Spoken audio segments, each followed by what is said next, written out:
In the very center of South America, there lies a nation often overlooked, a place defined by its profound isolation and its almost unbelievable capacity for survival. This is Paraguay.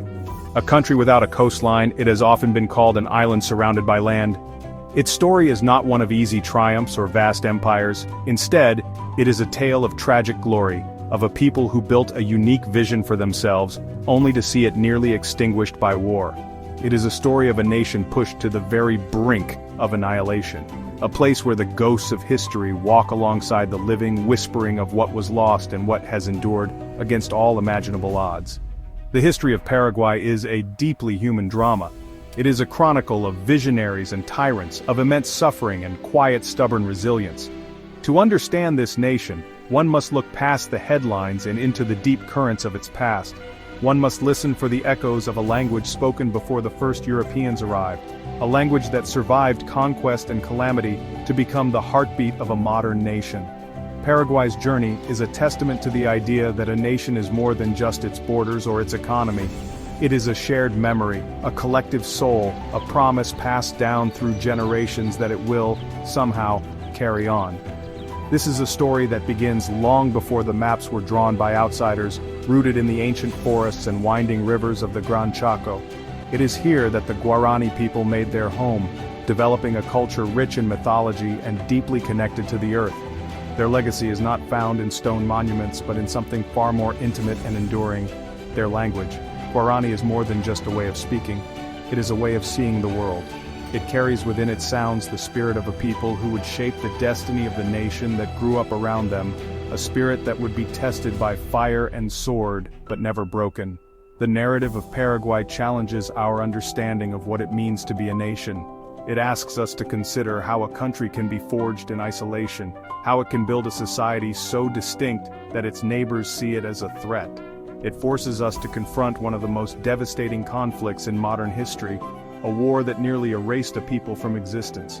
And yet, through it all, through occupation, dictatorship, and poverty, the essence of Paraguay has survived. This is the story of that survival, of a nation's long and arduous journey from the ashes of its own destruction toward the hope of a new day. Before the arrival of Spanish ships, the land we now call Paraguay was the domain of the Guarani. They were a semi-nomadic people living in large communal houses and cultivating manioc, corn, and yerba mate. Their world was one of spirits, of a deep connection between the natural and the supernatural. The Guarani were not a unified empire but a collection of tribes, bound together by a common language and a shared cosmology. Their culture was one of storytelling and oral tradition, a world where the spoken word held immense power. This foundation, this Guarani soul, would become the bedrock upon which the future nation of Paraguay was built, a resilient cultural core that would outlast empires. The first Europeans arrived in the 16th century, not in search of souls, but of a fabled route to the silver mines of Peru. They were Spanish conquistadors, men hardened by ambition and the long journey across the Atlantic. In 1537, they founded a fort on the banks of the Paraguay River and named it Nuestra Señora Santa María de la Asunción. Unlike in other parts of the Americas, where conquest was often a story of unrelenting brutality, the relationship between the Spanish and the Guarani in Paraguay was more complex. A process of mestizaje, or mixing, began almost immediately, creating a new, blended society that was neither wholly Spanish nor wholly Guarani, but uniquely Paraguayan. Amid this colonial encounter, another power arrived: the Jesuits. Members of the Society of Jesus, these missionaries established a series of remarkable settlements known as reducciones, or reductions. These were self-governing communities designed to protect the Guarani from the abuses of the Spanish encomienda system, which forced indigenous people into labor. Within these missions, the Guarani learned European trades, music and architecture, while preserving their own language and many of their customs. The reductions became prosperous and powerful, a so-called utopian experiment in the heart of the jungle, and a source of deep suspicion for the colonial authorities who saw them as a rival power. For over 150 years, the Jesuit missions thrived, creating a state within a state. But in 1767, the King of Spain, fearing their growing influence, expelled the Jesuits from the Americas. The reductions were dismantled, and the Guarani who lived there were scattered. their unique society collapsing back into the colonial system. Yet the legacy of the missions endured. They had shown that a different kind of society was possible, one where indigenous culture was not simply erased but integrated. This experience, combined with the deep roots of Guarani identity and the growing mestizo population, set the stage for Paraguay to forge its own fiercely independent path.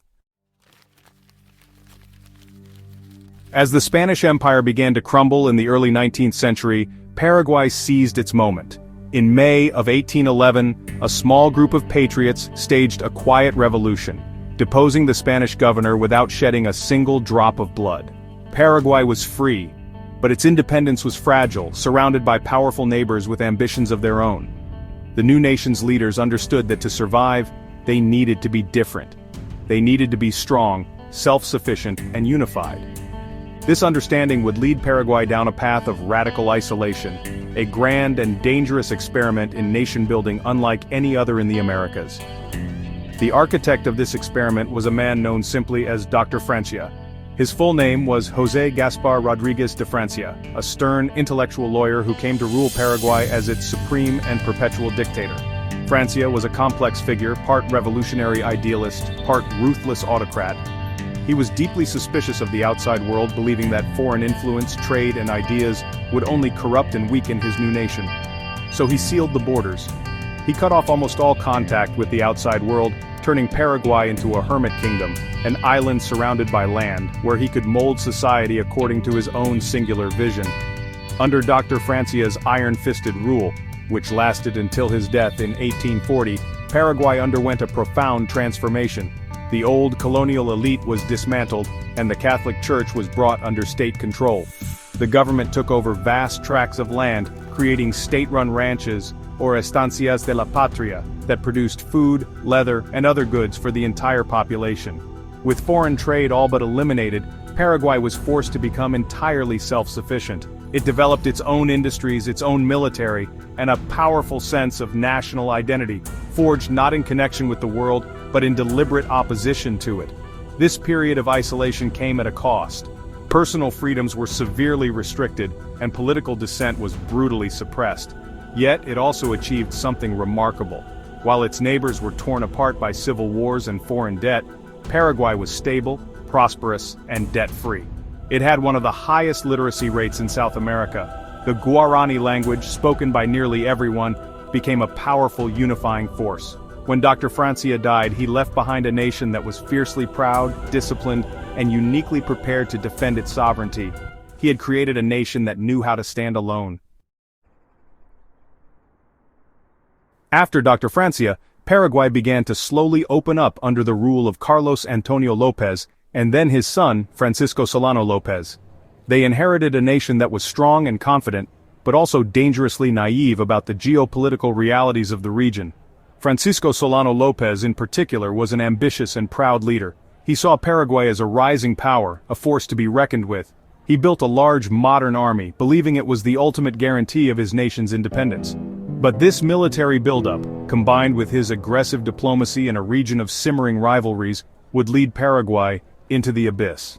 The casus belli, the official reason for war, was a complex web of border disputes, political meddling, and economic tensions involving Paraguay's powerful neighbors, Brazil, Argentina, and Uruguay.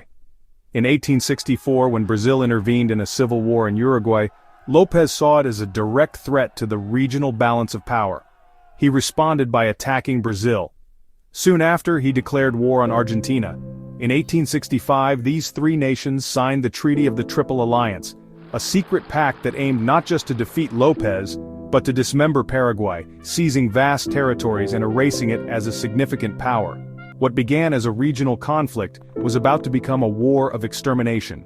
The War of the Triple Alliance, known in Paraguay as the Great War, was a conflict of unimaginable horror. It lasted for 5 brutal years. The Paraguayan people, armed with a fervent nationalism forged in decades of isolation, fought with a courage that stunned their enemies. Soldiers, many of them mere boys, charged into battle armed with machetes against cannons, shouting, "Vencer o morir," victory or death. Women, known as the residentas, followed the armies, tending to the wounded, foraging for food, and sometimes even taking up arms themselves. The war became a national crusade, a desperate struggle for the very survival of their homeland. The end came in 1870. Francisco Solano López, hunted across the desolate war-torn countryside, was finally cornered by Brazilian forces at Cerro Cora. Refusing to surrender, he was killed, reportedly uttering the last words, "I die with my country." His death marked the end of the war, but the cost was catastrophic. The numbers are still debated, but it is estimated that Paraguay lost between 50 and 70% of its total population. The demographic that suffered the most was its men. Some estimates suggest that as much as 90% of the adult male population perished. The nation was left in ruins, a land of widows, orphans, and ghosts. In the aftermath of the war, Paraguay ceased to be a sovereign nation in any meaningful sense. It was occupied by Brazilian and Argentine troops for 6 long years. The victors imposed a crushing peace. The country was forced to cede over 55,000 square miles of territory, nearly a quarter of its land, to Argentina and Brazil. The national archives were looted, its nascent industries were destroyed, and its people were left starving and traumatized. The proud, self-sufficient nation built by Francia and the López dynasty was gone, replaced by a broken state utterly dependent on its former enemies. The silence that fell over the battlefields was the silence of a graveyard. The economic consequences were just as devastating. The Triple Alliance imposed massive war reparations, a debt so large it was impossible for the shattered country to pay. To raise money, the new puppet government was forced to sell off the state-owned lands that had been the foundation of the old Paraguayan economy. Vast tracts of territory, including valuable yerba mate forests, were sold for pennies to foreign speculators and corporations. The Paraguayan people, who had once worked the land for the benefit of the nation, were now reduced to landless peasants, working for low wages on estates owned by outsiders. The nation's wealth was stripped away, and a new era of poverty and inequality began. Politically, the country descended into chaos. The unified, disciplined society of the pre-war era was replaced by bitter factionalism. 2 political parties, the Colorados and the Liberals, emerged, both dominated by a small urban elite. For the next several decades, Paraguayan politics would be defined by instability, coups, and assassinations. The central government was weak, and the countryside was often lawless. The national project that had once given Paraguay its unique identity was dead. The country was adrift, struggling to find a new reason to exist in the long, dark shadow of its catastrophic defeat. Yet, even in this dark time, the process of rebuilding began, slowly and painfully. Immigrants from Europe and the Middle East were encouraged to settle, bringing new skills and ideas. The women of Paraguay, the survivors who had endured the very worst of the war, took on the immense task of repopulating and reconstructing the nation. They farmed the land, raised the children, and kept the culture alive. It was through their strength, their guapa spirit, that the Guarani language and the core of Paraguayan identity were preserved. The nation had been physically destroyed, but its soul, though deeply wounded, refused to die. Just as Paraguay began to find its footing, it was plunged into another devastating conflict. This was the Chaco War, fought against neighboring Bolivia from 1932 to 1935. The dispute was over the Gran Chaco, a vast, arid and largely uninhabited wilderness that both nations claimed. The belief that the region held significant oil reserves fueled the conflict, pushing 2 of South America's poorest countries into a brutal modern war. Paraguay, though smaller and supposedly weaker, had a crucial advantage. Its soldiers saw the Chaco as their land, and they were defending their homeland with the same fierce determination their grandfathers had shown in the War of the Triple Alliance. The Chaco War was a grueling affair, fought in an unforgiving landscape of scorching heat, choking dust, and scarce water. Paraguayan soldiers, more familiar with the terrain and led by the brilliant military strategist Marshal José Félix Estigarribia, consistently outmaneuvered the larger Bolivian army. They used guerrilla tactics, encircling and capturing entire Bolivian divisions. After 3 years of bloody fighting, Paraguay emerged victorious, securing control over most of the disputed territory. The victory was a powerful moment of national redemption. It restored a sense of pride and military honor that had been lost since 1870. But it came at a high price in lives and resources, further straining the fragile nation. The war had another, more lasting consequence. It empowered the military, making it the central institution in Paraguayan political life. The instability that followed the war created a power vacuum, and in 1954, that vacuum was filled by General Alfredo Stroessner. His rise to power marked the beginning of one of the longest and most repressive dictatorships in modern Latin American history. For 35 years, Stroessner ruled Paraguay with an iron fist, using a combination of patronage, corruption, and brutal political repression to maintain his grip on the country. His regime was a pillar of the Cold War anti-communist alliance in the region. Under Stroessner, Paraguay experienced a period of economic stability and modernization, funded in large part by the construction of the massive Itaipu Dam in partnership with Brazil. New roads, bridges, and cities were built. However, this progress was built on a foundation of fear. The regime systematically persecuted political opponents, labor unionists, and intellectuals. Torture, forced disappearances, and exile were commonplace. The government was deeply corrupt, enriching a small circle of military officers and party loyalists. Stroessner's long reign, known as El Stronado, cast a pall of silence and conformity over the nation, trading freedom for a fragile, imposed order.